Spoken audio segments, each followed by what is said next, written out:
Hey everybody, Eric Carney here with Philippe J. Fournier for this week's episode of The Numbers. And Philippe, how are you doing this week? Good morning, Eric, and good morning, everybody. This week is one of the busy ones. For those who don't know, there was a Quebec poll yesterday, which I commissioned. It was done by Palace Data, and it showed a lot of movement going on in Quebec 6 months away from the campaign. We'll talk about that today. But because of that, I spent yesterday going from one spot to the other, giving interviews everywhere. It was fun, but I have to say, it's fun to end the week with you relaxing at my home and going into the numbers. And we have lots to talk about. Eric, how about you? How are you? I'm okay. It feels like it was a decade ago, but when we chatted last time, the Olympics hadn't finished yet, and just a heartbreaking weekend. Oh, it was so frustrating. I recorded the game. Don't tell me. No spoilers. I don't. Oh yeah, you don't know what happened? Don't care. Save you the watch the Four Nations from before instead. Anyway, so as the country reels from that horrific defeat, the country's I disagree. Okay, so you talked about it. You brought it up. For 30 seconds, we'll talk hockey. Well, 20 seconds. Ready? Go. The Canadians dominated that game. It was not, it was a defeat, and you have to earn it. You have to take it, but it's not a crushing defeat. In a best of 7, Canada wins all the time. So we'll be ready for next time. It's all right. All right. That sounds like that's done. We're done. That sounds like a post-mortem on the Conservative election last year. Transition. It only matters if you get the more votes, the more goals at the end of the day. Anyway, speaking of votes, and polls. The Conservatives not beating the Liberals, that seems to be the theme in the polls we've seen over the last little while. And we've been talking now for a little bit that we have seen this increase in support for the Liberals, a little bit of a decrease for the Conservatives. But I think what was so gobsmacking about the last week was that we finally saw the kind of the holdouts start to move towards what we've seen from other pollsters, from Nanos, which had been stubbornly still showing a close race, from Angus Reid Institute, which only had a couple of points the time before, and from Innovative Research Group, which again was showing a still close race. All of these polls in the last week came out showing a lead for the Liberals anywhere from 7 to 13 points. So now there's no more doubt. The Liberals are in majority territory, and not even in slightly majority territory. They're in 190 plus, probably, based on the kind of numbers we've seen. Listen, we still have Léger waiting, and I think if I know their timing, it should be sometime next week, early March next week, with the National Post, and so that'll be interesting. But Léger did have a big lead back then. I think it was 9 points, and we all went, whoa, what is this? So all the holdouts have converged towards the values, and this is a podcast called The Numbers, so let's talk about numbers for the Liberals. I see a 45 from Liaison, 44 from Innovative, 45 from Angus Reid, 41 from Nanos, but we know it lags and it has gone up in the past cycle. And we had, of course, last week it was Abacus, which had a 43, I believe. Mm-hmm. Mid-40s for the Liberals. And considering that the NDP seems to be doing a little better than their poor result from last April, it seems that it is the Conservative who have been slipping. 33 from Liaison, 37 from Innovative, 32 from Angus Reid Institute, 34 from Nanos. Especially 32 from the Angus Reid Institute, right? Because they, for a lot of their polling, tended to be the best ones for the Conservatives. Yeah. And for them even to have that 13-point lead, that must sting. And when you break it down and you see, you look at where this new lead has come from, the numbers in Quebec are good for the Liberals, but they're not that much better from the election. BC still has a close-ish race with the Liberals a few points in front.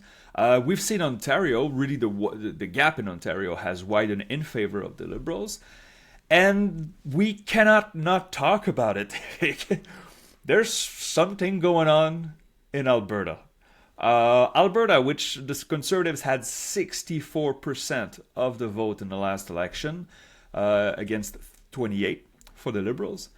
And now we have a much closer race according to multiple polls. The first one you go like, okay, this is a bad sample. The second and the third one you go like, okay, something's going on. And now there seems to be an unraveling of conservatives going towards the Carney camp in Alberta, Eric. So what's going on there?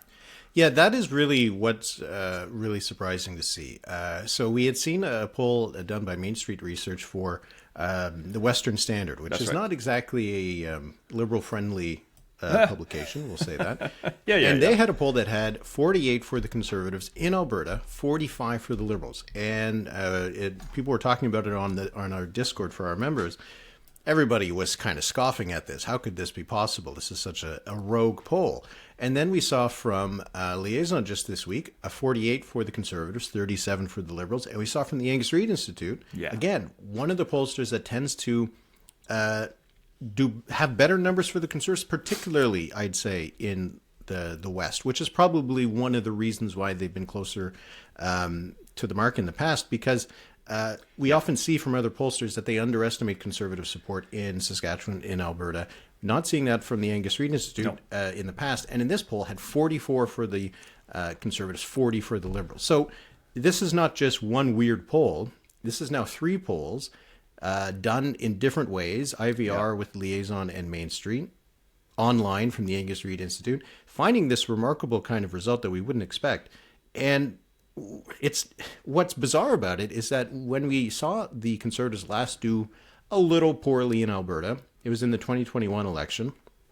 They still got a huge amount of the vote, but they lost a big chunk of it to the PPC. That's right. But here we're not even seeing that at all. It's a completely different thing, where it's voters going over to the Liberals, which is not something I think I would have expected. And in the same survey from, for example, the Angus Reid Institute, Conservatives were still doing very well in Saskatchewan. And from the same survey in Main Street, which we'll talk about later, the UCP was doing as good as we've seen in other polls. So something is happening there. Do you have a theory, sir? Well, I have a theory. It's not perfect, but it's also based on data. And so, as you know, Eric, and I think as many of our listeners know, when we poll not voting intentions, but impressions of leaders, it gives us an idea of where the numbers could be going. It's not 100% perfect in the direction, in the vector of the numbers, but I remember in the 21 election, Trudeau called the election in mid-August. The Liberals were comfortably ahead of the Conservatives, and in the first 2 weeks, the polls were still good for the Liberals, but in those 2 weeks, you saw Erin O'Toole, the Conservative leader of the time. His personal numbers went up and up and up. And then suddenly in September, the parties were tied. And so sometimes it can be a leading indicator, a precursor of things to come. Not all the time. So the Angus Reid Institute, and I remember I checked my notes back, they had a poll in late November which showed that Mark Carney had an even rating in Alberta. So it's a Liberal leader who does okay, lukewarm. But for Alberta, of course, for a Liberal leader, it's great. And you have to wonder, I was like, okay, they just signed the MOU with Daniel Spit. Maybe there's a little bump there. We saw other polling firms that showed that at least Mark Carney has a level of appreciation that goes throughout the country, right? There's no like very weak spot as there used to be with Justin Trudeau. So perhaps that you have a lot of swing voters in Alberta, in the conservative heartland of Canada, that look at Mark Carney is like, I still don't like much the Liberals, but I like Mark Carney. I like what he's doing. And then over the past weeks, with the way the Conservatives have been campaigning, you can say, okay, maybe they have a 5-point bump or 6-point bump. So that would be my theory, because clearly I don't think this is a Liberal bump as much as a Mark Carney bump. In the numbers, you have the Angus Reid Institute here, assessment of Mr. Carney's handling, approach, and public comment regarding Canada-US relations. Of course, one of the top issues in Canada.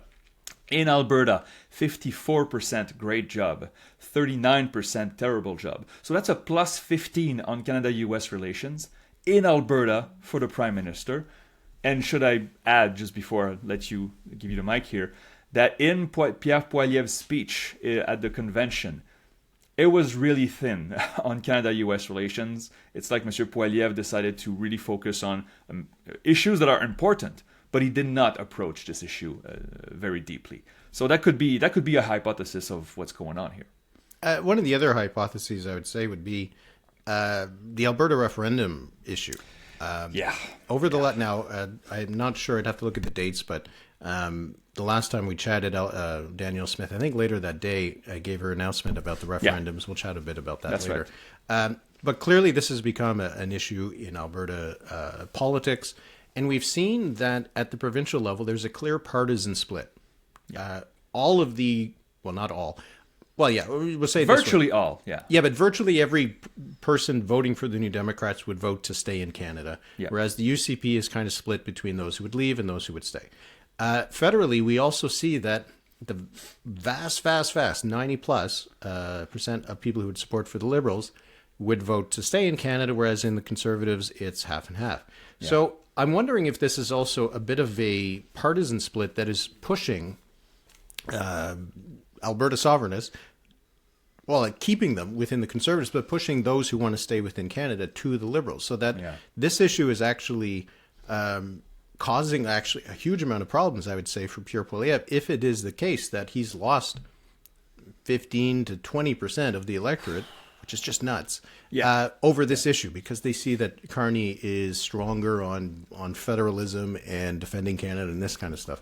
That would be a big development and probably an unintended consequence of Danielle Smith pushing this referendum. While she's been friendly enough to Mark Carney, I still think she would prefer very much to see Pierre Poilievre as the Prime Minister. Oh, absolutely. I mean, you won't see Danielle Smith speaking at the Liberal convention, but she did speak at length at the Conservative convention. I don't think she won't be there in Winnipeg either. No, no, she won't. She won't.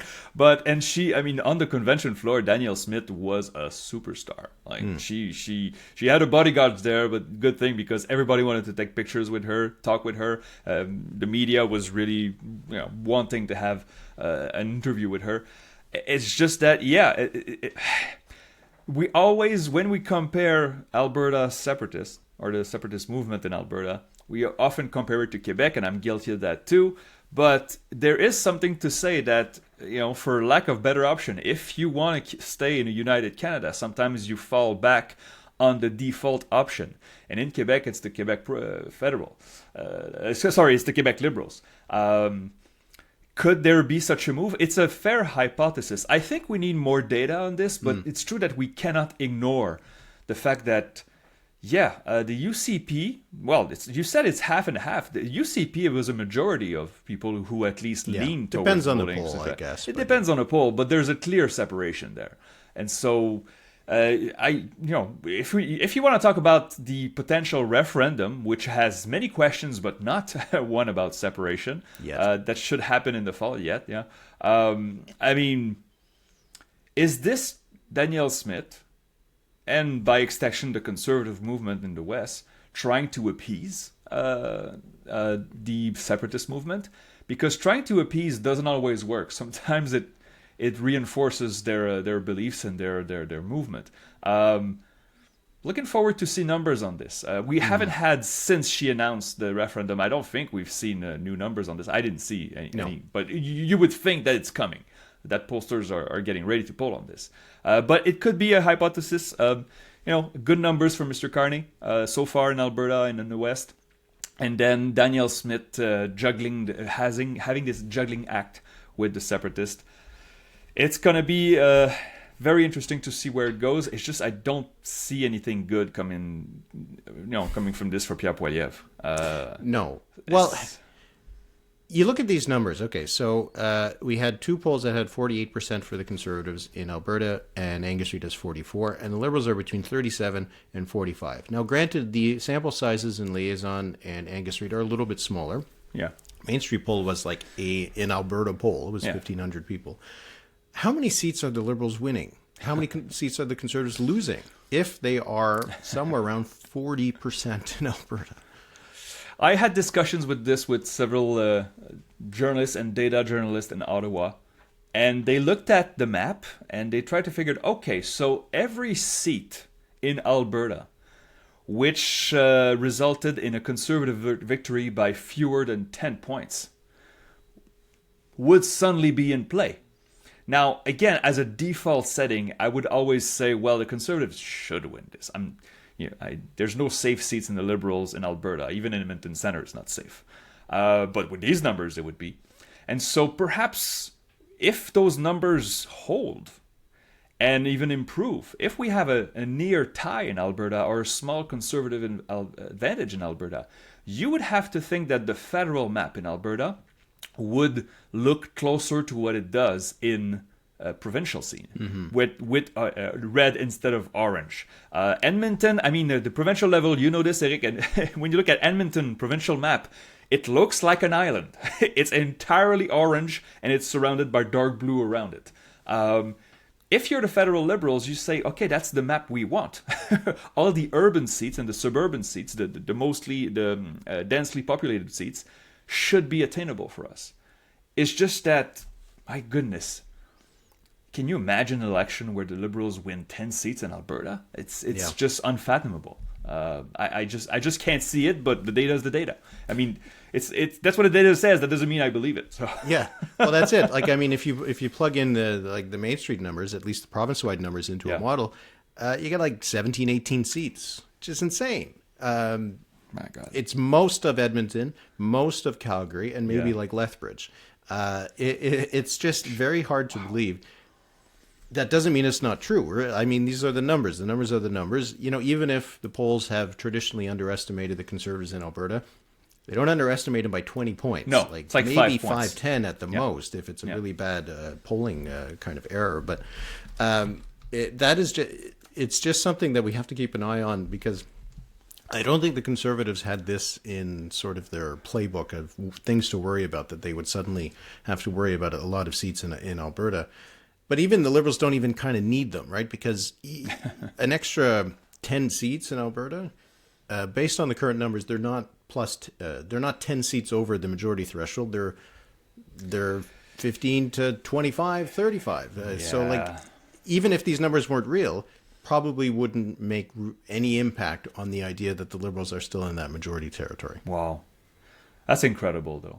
I'm looking forward to see that new Léger poll, like next week. Not to confirm all these, because we have tons of data already that point towards that direction. But could it be like a month-long blip, like just a bad month for Poilievre and a good month for Carney, and then you see those numbers and they revert to the mean later? It's possible. I don't think anything like this is long-term. As you said, in the Main Street poll done for the Western Standard, which I kept mum for a while, I wanted to see the tables before I really commented on it. The rest of the poll, which is the same sample, the same questionnaire, the rest of the poll looks normal. As you said, the UCP was provincially the UCP was at 48%, and the provincial NDP was at 40%. Now, compared to other provincial polls in Alberta, this is not that great of a poll for the UCP, but it's still close to 50%. So if it's 52, we've seen closer races than this in some polls. Yeah, we did. We have. It's just that we haven't in a little while. But so is Danielle Smith dragging Pierre Poilievre down here for her own benefit, for her party's benefit? As you said, unintended consequences. We'll see. For Pierre Poilievre, I mean, I read a lot of commentary this week. So it's good to have other perspectives that say that he's in trouble. Like, not his party, but him. He's in trouble. He just got an 87% of the party convention. Like, he should have time to fix this. It's okay to going through a cycle of bad numbers. The question is, if you get bad numbers for 6 months or 8 months now, that's awful.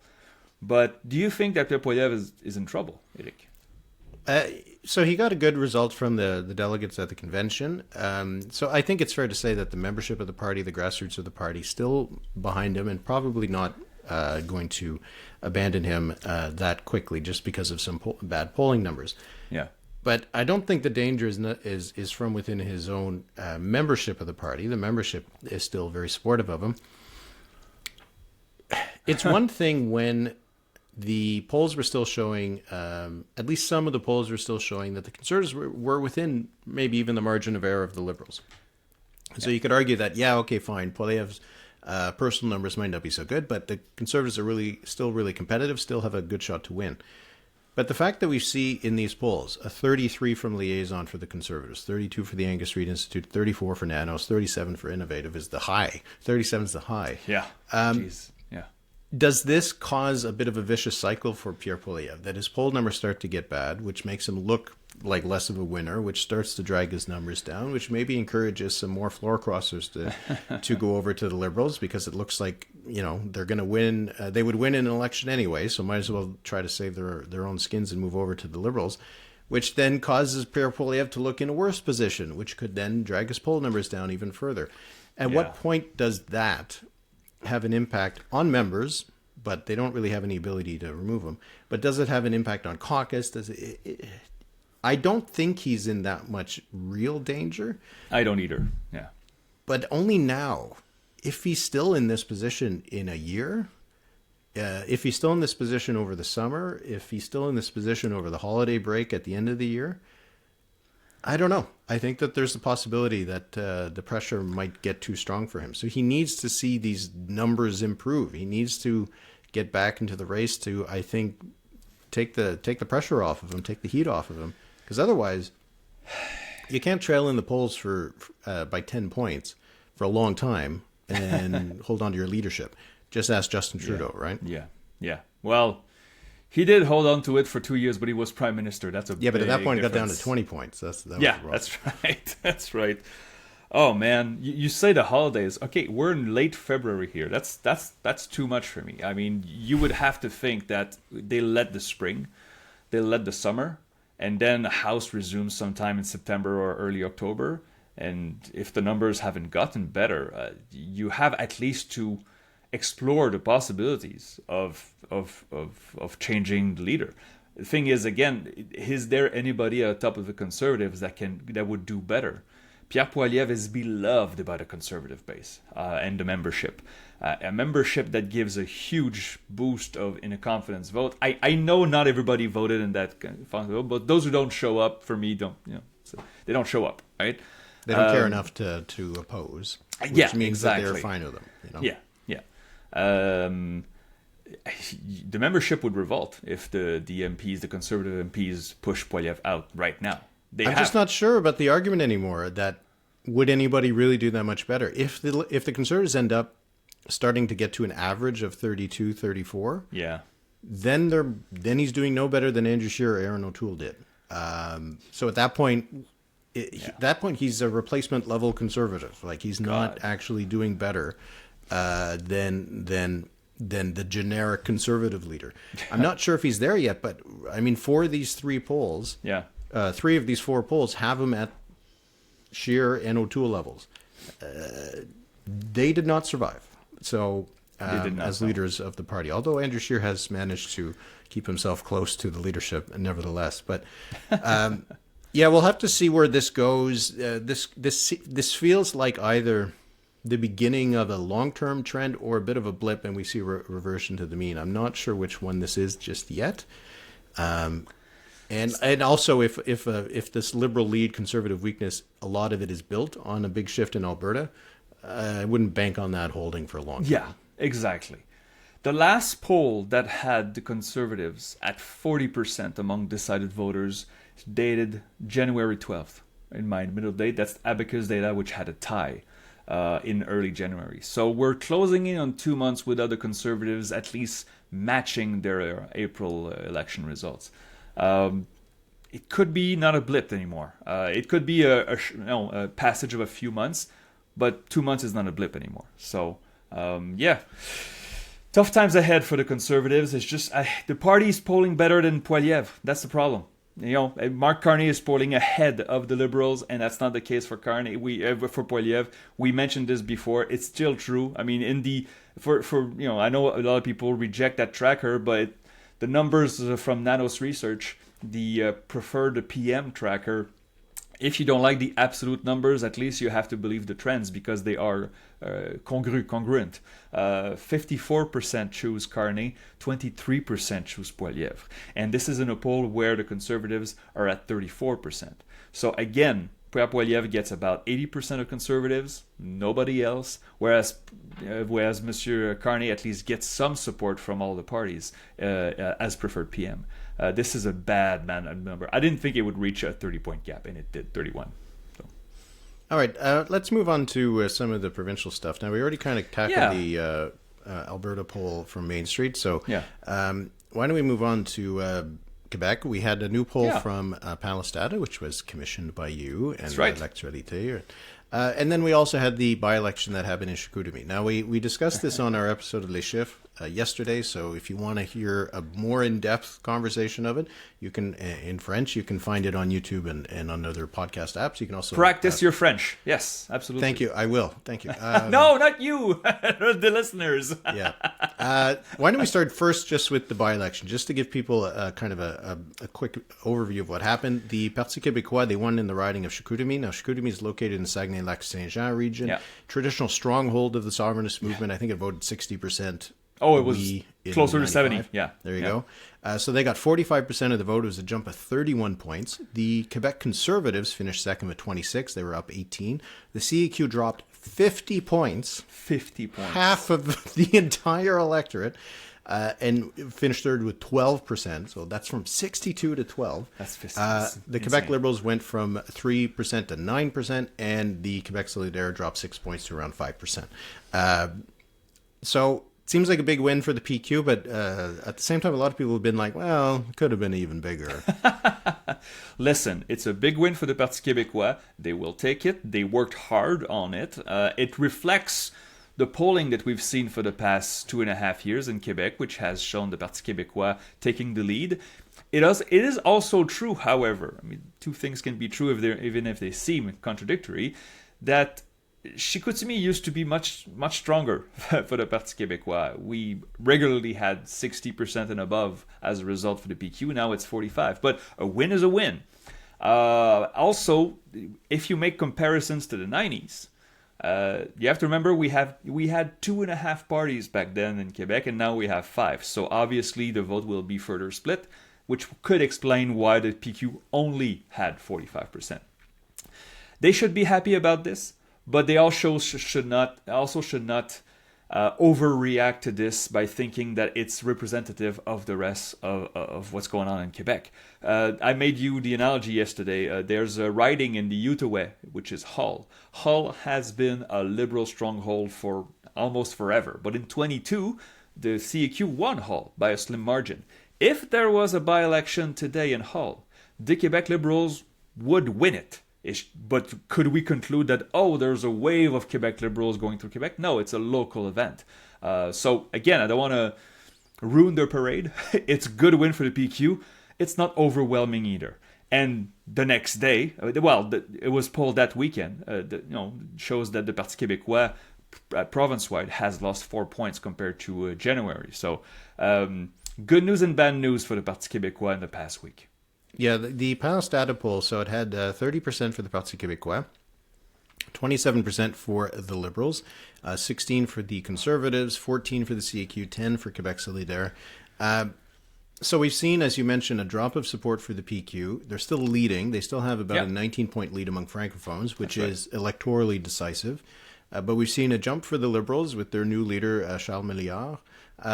So, if you're outside of Quebec and you're wondering, does this mean this election is now becoming a toss-up? It's a 3-point lead. It's a bit more complicated than that, right? The PQ is still in a strong position, despite the fact that they could win maybe even a majority government with just 30% of the vote. I know, right? It's just that when you get closer to 30, and who knows, maybe next week a Léger poll will have them at 29. When you get closer to 30, a majority is starting to be very difficult. They would have to win all the close races to get a majority with these numbers. Now, I will update my Quebec projections. I can give you a little spoiler here. I worked on it last night. It will be published tomorrow.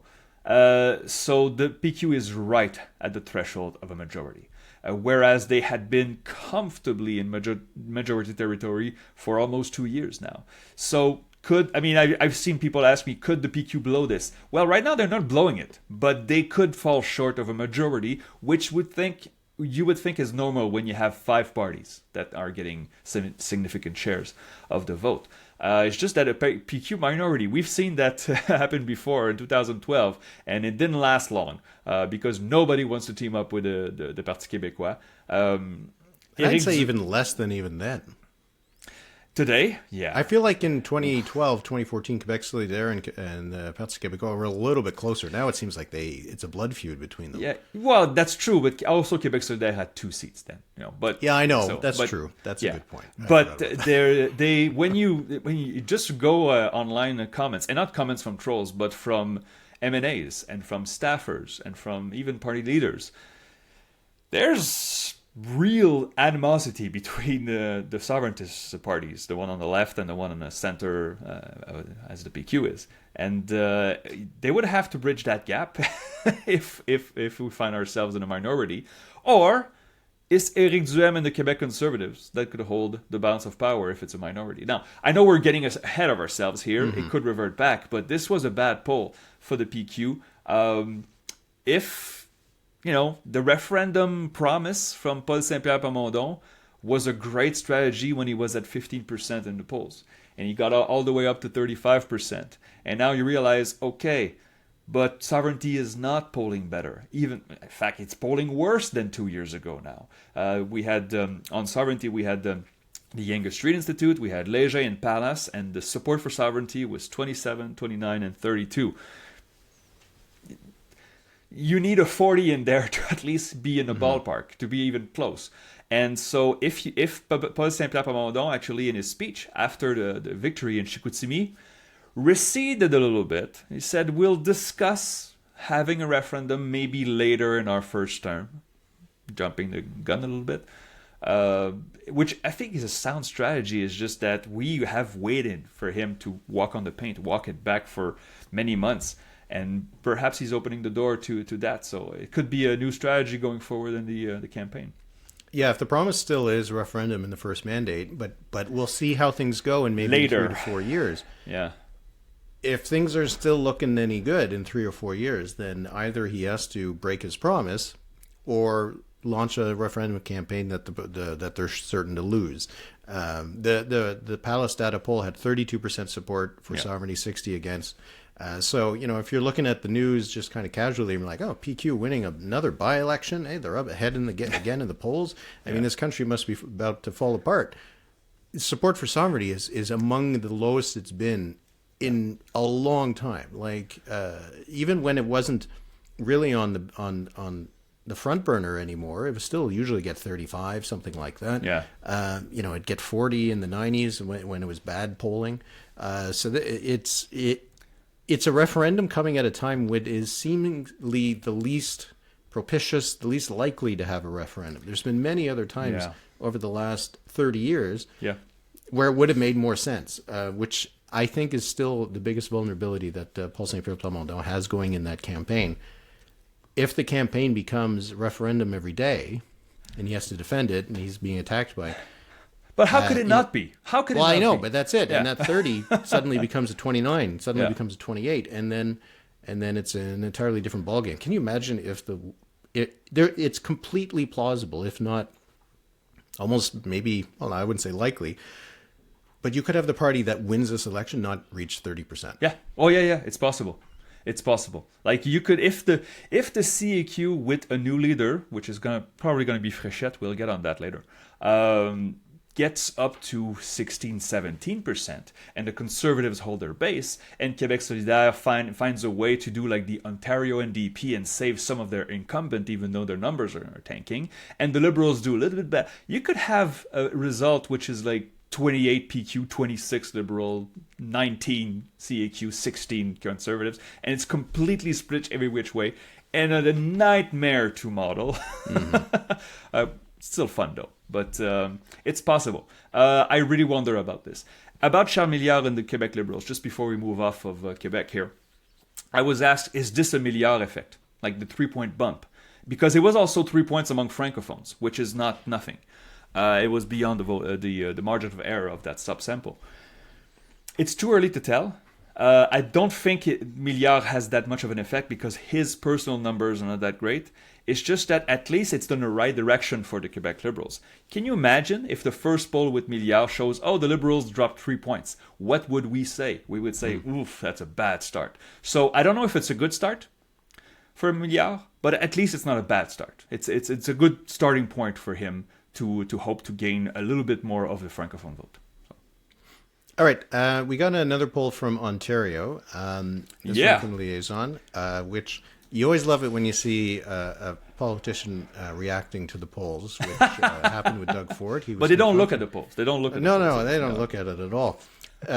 Doug Ford was asked about the poll, and he kind of betrayed that he does follow along the polls because not only did he know which poll the person was asking him about and what the gap was, he listed the numbers of the previous poll that had come out from, I think, Abacus, that he said, oh, another poll had us at 45 to 30, this one.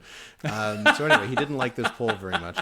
But this was a poll from Liaison Strategies, 40% for the PCs, 36 for the Liberals, 17 for the NDP, 5 for the Greens. Do you think this is something? Because we've always laughed off Ontario polling for the last little while because it's always so dull. For a half decade. Do you think this is a blip? Do you think this is a real thing? Okay. What's the saying from Carl Sagan? Extraordinary claims require extraordinary evidence. Like, okay, so this is interesting from Liaison, 36% for the Ontario Liberals. We haven't been able to see yet if other pollsters see such a move. So I will wait, and you should too. And I'm talking to the listeners here. You should too. You should wait before you say, "Oh, the PCs would win with 40%." I mean, it's 40% for the PCs and 36% for the Ontario Liberals. That looks like a normal election in Ontario, like 20 years ago or 30 years ago, maybe. Like the PCs winning by 5 points, and so. The fact that Monsieur Ford reacted to it surprised me. He's usually more disciplined than that. He this folksy charm that he has, but I don't think I've seen him comment on polls before. But anyway, it's interesting. But we should say the OLP doesn't have a leader yet. Well, it's John Fraser, but interim leader. This leadership race for the OLP, I think, becomes far more interesting. Because you would think after 3 majorities, the PCs should be close to be done. And so, I don't know, this raises my interest for the next few polls in Ontario, but I'll wait to see if it's replicated. Yeah, that's kind of where I am. It is an unusual thing to see all of a sudden, so we would need some other polls to back it up. And the fact that you said how the Liberals are without a leader, I wouldn't be surprised if that is, in this case, helping them because my God. If the Liberals do not have a leader, a permanent leader who is recognizable, who kind of makes it easier to imagine what that provincial party is, I think a lot of Ontario voters might think about the Liberals and instead at this point are thinking about Mark Carney, who is doing quite well in Ontario. So I would wonder how much of that influence is impacting these numbers. I don't think it's a coincidence that this poll comes out at the same time when the federal Liberals are doing quite well and the Conservatives are dropping. So there's going to be some of that bleed over. But I don't know. If suddenly we start seeing a lot of polls like this, Ford seems to get a little bit spicy when he's confronted with them. So I'd be curious to see how that would play out. He hasn't had to deal with... Well, I guess that's not true. During the pandemic, there was a few moments when it was kind of like a neck-and-neck race. But I think he had other things to deal with. I don't think he was worrying too much about an election. But anyway. Adversity. Yeah. I don't want to say he's never faced adversity, but in the polls, since he became premier, it's really never been competitive. So if we have other polls that show a reduced gap between the Ontario Liberals and the PCs, yeah, it could get spicy. And again, this will be interesting to model, to look at, because you can't win an election in Ontario without the 905. And the 905, the PC crushed their rivals. Wasn't there like 29-1? I think Ajax went Liberal and the whole region went to the PCs.